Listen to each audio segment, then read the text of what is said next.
Naging matagumpay ang inorganisang rally ng United People Initiative sa People Power Monument na dinaluhan ng iba't ibang religious group.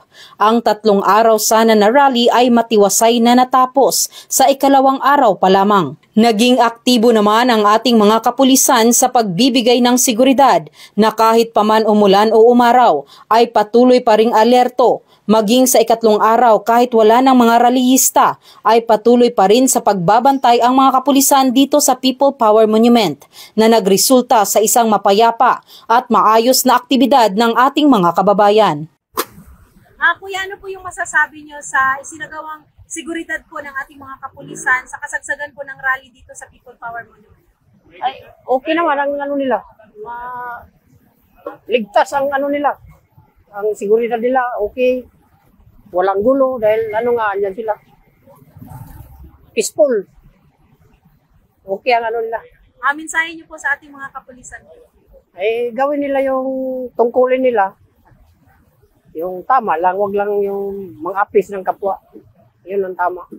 Yung ipatupad yung batas para sa mamamayan. So, maraming salamat po. Kumusta naman po ang sitwasyon o ang sitwasyon po nung ginang po na nahulugan po ng drone kagabi? Nasa maayos ng kalagayan, parang minor lang daw na sugat yung kanyang natamo at naayos naman na parang makakalabas din siya today. And yun nga po yung maganda kasi nandoon din po yung may-ari mismo ng drone, nagkausap na sila and nagsettle. So parang hindi na po magko-file ng complaint yung biktima. Kahapon nung mangyari nga yung accident na yun is within 3 minutes po nakapag-responde kaagad yung ating medical unit ng QCPD.